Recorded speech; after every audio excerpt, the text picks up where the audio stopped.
Have you ever wondered how the world would look if we didn't have to learn a new set of instructions for every piece of music? And if they could all be clearly notated and simple to follow? Hi, I'm Richard Push, percussionist, composer and researcher, and I have spent the last 6 years focused solely on researching every aspect of this question. And I'd like to present my conclusions to you as a hypothesis that we could unleash a musical force and reveal the full voice of percussion if we notate it with accuracy. If what I am presenting touches a nerve, I would be keen to hear from you and discuss it further. The details I have posted on the Academia and ResearchGate websites, URLs of which are listed at the end of this video. If you can't access them, let me know and I can send you a copy. But now to the hypothesis. Percussion has an expansive musical voice, but it has been muted by ignorance of its capacity. Our instruments have been imported from myriad genres, cultures and playing situations to provide specific musical effects. But as a result, each type of instrument has been treated as producing one sound, a sound that is monotonal in character. So, just writing snare drum, cymbal, woodblock in the score is meant to indicate the exact sound that is wanted within the harmonic structure of the piece. However, every instrument comes in a range of sizes, giving the lie to the claim of sonic singularity.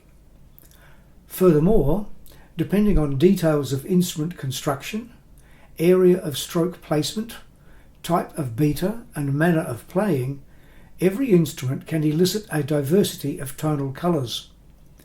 Percussion therefore has a pivotal role in determining the character of the music. Compare these two performances of Huapango as conducted by Gustavo Dudamel and by Alondra de la Parra. The piece is an orchestral arrangement of popular dances by revered Mexican composer José Moncayo.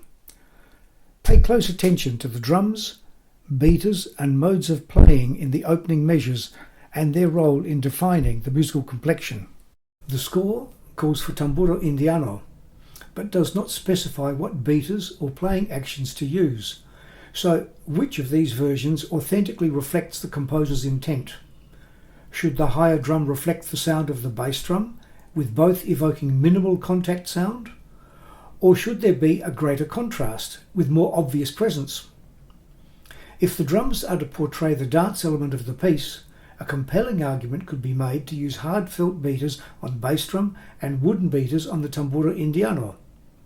Moreover, should the instruments be played with alternate sticking to evoke a relaxed atmosphere of social enjoyment, or with one-handed sticking to inject an air of urgency into the piece to reflect the visual intensity projected by movement in dance? Questions on interpretation can be answered within the bounds of the piece, as indeed they can on any particular piece. However, they all also need to be viewed in terms of the characteristics of the medium. Instruments of diverse construction that come in a range of sizes, playable either as separate entities or in various combinations, using an assortment of beaters in different ways, present a unique set of compositional challenges. This is compounded by the fact that their role is seen as eliciting rhythmic certainty, a reality so dominant in compositional thinking and performance practice that it has obscured recognition of the contribution they could make to the harmony of a piece. So, it is more accurate to say that the names we have given the individual instruments are really titles of concepts of those sound types. Furthermore, depending on the place, means and mode of striking, the instruments individually are multitonal in character of sound. Therein lie the problems of notating effective and efficient playing directions. It is time to realign the score. The music of percussion is expressed through an intricate relationship between instrumental characteristics, types of beaters used, and manners of playing. So it is this relationship that must be notated, providing a standardized set of clear and comprehensive playing directions. The notation needs to easily identify the type of instrument, the specific playing area, details of beater and mode of playing. Moreover, it needs to include an adapted notation for timpani, be compatible with the traditional notation used for keyboard percussion, and be applicable to new and existing pieces.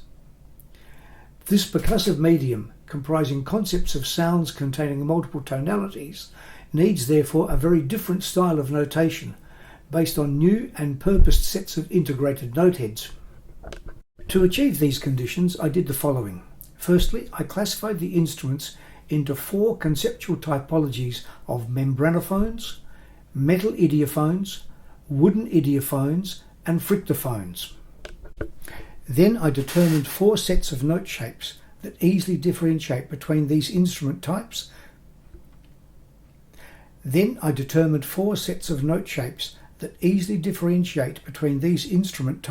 And also specify areas of stroke placement within them. Membranophones include all drums of classical, jazz, popular and folkloric music. 3 shapes are used to indicate edge, off-centre and centre playing areas on the drumhead. These note shapes are consistently used to indicate the 3 sounds of those areas. Other playing details are indicated with certain markers, which I will explain later. Details of type of drum, such as low or high sounding or snared, would be specified in the legend. Metal idiophones are those triangles, cymbals, tam-tams, gongs, cowbells, anvils, metal pipes, plates, thunder sheets and lithophones or stones. Again, 3 shapes indicate edge, body and centre or dome of the instrument, and for the cowbell that would equate to mount or closed end, body and mouth respectively. Wooden idiophones are wood blocks, temple blocks, log drums, marching men even. They only need 2 shapes for edge and body of some of the instruments. Further nuances of sound are indicated with markers also. Frictophones are those instruments that cross boundaries of construction, and many of whom use a form of friction to produce sound. Shakers and scrapers, for example, rainmakers, ocean drums, flexotones, ratchets, sirens, wind chimes, wind machines, castanets, because they can be metal as well as wood, bull roarers, thunder tube or spring drum, bells, whistles, clapping sticks, stick on stick. This large number of instrument types needs only 1 note shape. Any nuances of sound are again indicated with markers. Thirdly, the markers I keep referring to are attachments to those note shapes to show details of beaters such as soft to hard mallets, brushes, fingers, fingernails, and are directly related to areas of stroke placement. The graphics thus created can be called integrated note heads because they indicate instrument type, area of stroke placement, type and part of beater that is used. They comprise the notation that is applied with consistency across the medium. In addition, I created a set of articulations that are appropriate to the medium in order to show different kinds of rolls using snare drum sticks, beaters, thumb or fingers, open or closed sounds, smooth, swish, side-to-side actions, playing on the rim or the shell, actions of snare strainer, hand drum, wheel actions, and percussion-specific use of grace notes that can go across instruments. Finally, I applied relevant markings of beaters and playing actions to the traditional and adapted notation of the tuned instruments of keyboard percussion and timpani. The notation thus created identifies which instrument to be played in all setups, whether the instrument is tuned or untuned, what part of the instrument will elicit the specific musical effect, which beater is to be used, what part of the beater will produce particular sound, which distinct articulation is relevant to each instrument and playing context, and what manner of playing will evoke the composer's musical intent. And the notation does this in a standard manner across all pieces, which reduces time needed to decipher composer's instructions, allowing more time to devote to refining the interpretation of the music. To test the validity and applicability of the notation, I transcribed the percussion parts of some seminal works in the repertoire, namely Milhaud's Concerto pour batterie et petit orchestre, Stravinsky's Histoire du Soldat, Bartók's Sonata for 2 pianos and percussion, and Sculthorpe's Sonata for viola and percussion. The complete parts I have sent to the respective publishers, and while they have not included them in their catalogue listings, maybe they could be persuaded to make them available if personally approached.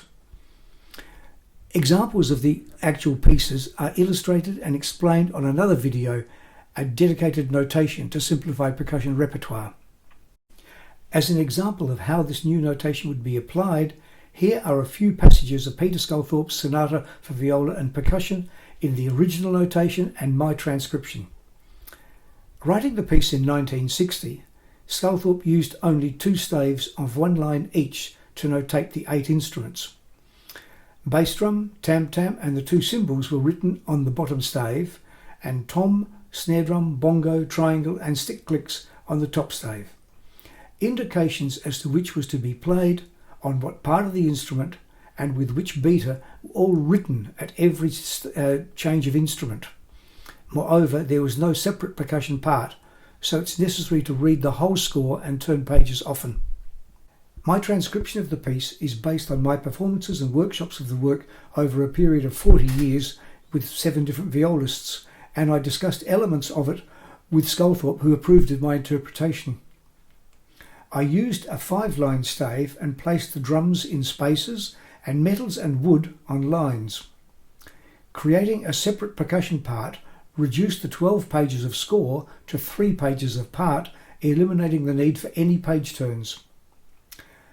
I designated clapsticks because they produced the sound he wanted and for which he originally indicated clavis. And with little practice, it is possible to use them as beaters, and playing at the edge of the drum head mirrors the harmonics of the viola. These directions are all notated.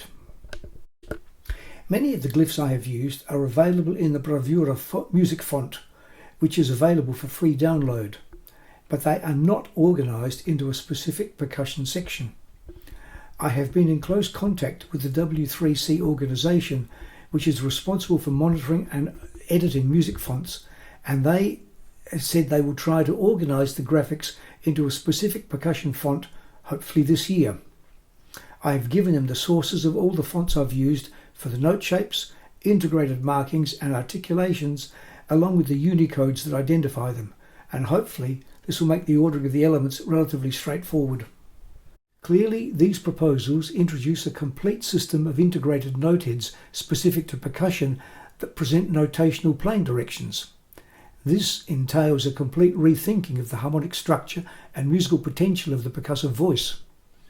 A new set of notational graphics have to be learned, but it is only one set. Composers then can be more specific in the sounds they want from the instruments and the manners in which these sounds are to be elicited. It does, however, entail them developing a greater understanding of the instruments, but this opens doors for more creative treatment of the medium. Similarly, players are presented with a challenge in the short term of learning a new set of playing directions, but again, it is only necessary to learn one set that is applied with logical consistency across the whole spectrum. This standardises the notation and eliminates the unnecessary difficulty of learning a new set of instructions for every piece. Standardisation of the directions and their incorporation into the notation will not only enable easier learning of the repertoire, but facilitate focus on the music of the piece rather than having to continuously decipher instructions relating to technique. This in turn enables the composition of more nuanced and complex untuned harmonies, broadening the compass of the medium. Notating percussion's expansive musical voice opens the possibility for more divergent approaches for the composition and orchestration of deeper harmonic layering across the greater musical art form. My aim in this project has been to create a notation that makes it convenient for composers to input playing directions and makes the learning of all repertoire easier for players. If you have any thoughts on the matter, I'd be keen to hear from you. Thank you for listening, and happy drumming.